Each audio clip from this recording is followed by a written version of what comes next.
So I'm sitting here in Toronto, Canada, Canada that's always on the news for helping other third world or war-stricken countries, known for their free health care and their exceptional level of humanitarianism, but all that's is a lie and a scam.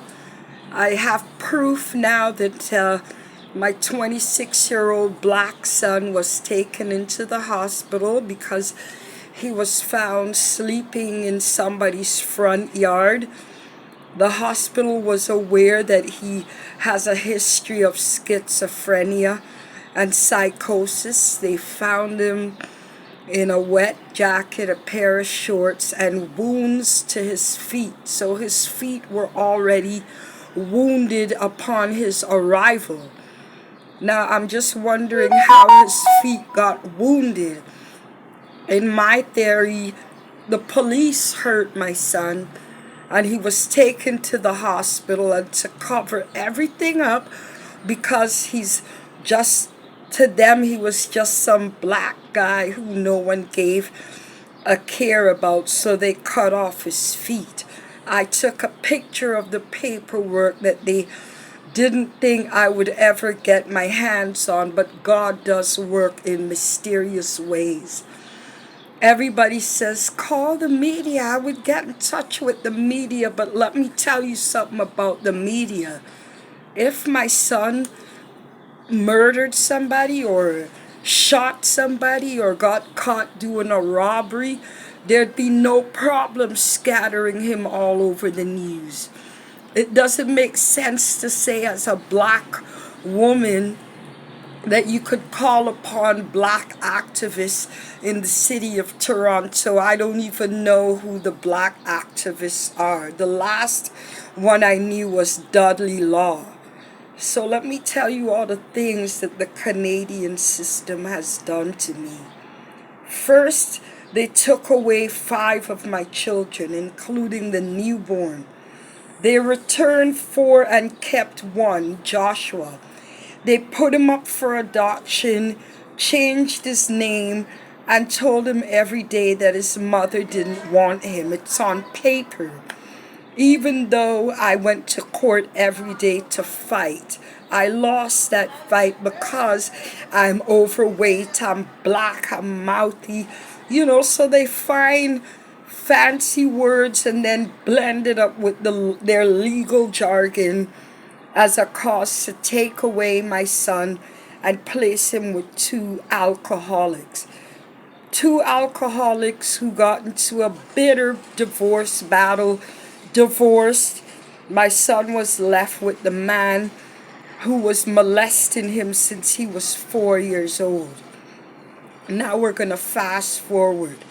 So the Canadian government took my child away from me, put him with a pedophile alcoholic who verbally and physically abused him, divorced his wife, and then when my son's child tax benefit was no more, threw him right out that house. Okay? Now my son is sitting feetless in a very racist, terrible, and disgusting hospital. They threw me out today because I talk too much, and all they want is for me to shut my mouth and be quiet. Okay, so let's rock it up now. I have never shot a police. I've never raped a child. I've never done any of the horrendous things that people would say karma. Don't know exactly what I could have done, but let me tell you how the system has fought against me, okay? First, they held my son at gunpoint in front of a grocery store for a murder he didn't commit. God, being so merciful, helped them to find the real killer. No apologies. Then they scattered my daughter and my grandson over the news saying she kidnapped her own child. I had to drive in a car from Ontario to Quebec to keep them safe and keep my first grandson out of the system. Now they have my black son locked up in Michael Garron Hospital. And for those of you who will listen to me and say, oh, it's a race thing, they always pull the race card. Let me just tell you that today, the 1st of June, it was a black African nurse who, upon the moment of my arrival, had me get off my scooter and say my mobility scooter is not allowed on the unit. Mind you, my son was on the psychiatric unit at St. Michael's Hospital, and I've never ever been told I have to leave my scooter out the door. And I said, what's the problem with me and my scooter? She said, it's coming from management. I went into my son's room. I had to use the toilet. No tissue paper. My son brought me some tissue paper and the nurse freaked out and said, where's your mother? Where is your mother? Black African woman. And then she started yelling and screaming. And then my sons told her, UFO, that's my mother, I'm in the bathroom with my mom.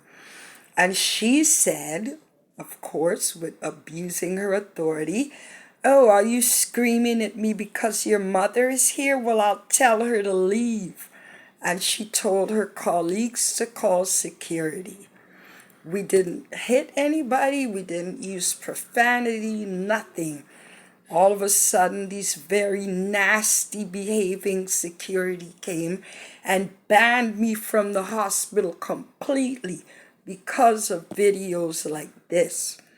I don't know. This morning when I turned on my news, there was the mayor of Toronto, Olivia Chow, opening up Gay Pride Month, How come nobody's talking about this abuse on my son? Why did you cut his feet off? You knew he was mentally ill. It was all there in the chart. At the end of this video, read that paper because I'm putting it out there. It needs to be known, the injustice, It just like Kunta Kinte in the Roots movie. If you don't shut up and be compliant, they cut your limbs off, straight up.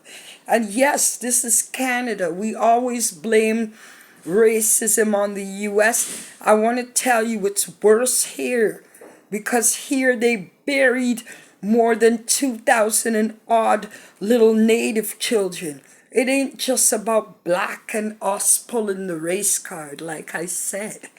It was a black nurse who greeted me when I got there this morning. Please, I beg you, don't tell me to call the media. You can't call the media. They don't care to listen because it's one whole big, great giant of wickedness, But I, little David, with my sling, I know that God has all the power and the authority. Michael Garron Hospital, you won't win. It may seem like you have the upper hand, but God is bigger than you. I want you to know this. And I won't keep my mouth shut. You'll have to silence me like you did to Dr. Sabies, Malcolm X, Martin Luther King, and all of the other black warriors that stood up and advocated for the right and not the wrong. Michael Garron Hospital in Toronto. They cut my son's feet off. This whole country doesn't care what's happening. I tweet and tag. They don't call back. CBC, who cares? Global News, who cares? But go and turn on the TV and you'll see how many black people that they've rinsed out on the news. Oh, they murdered. They did that. But when we're getting slaughtered and murdered, CBC doesn't care. Global TV don't care. City TV, they're even worse. Trust me, sometimes you have to be your own media.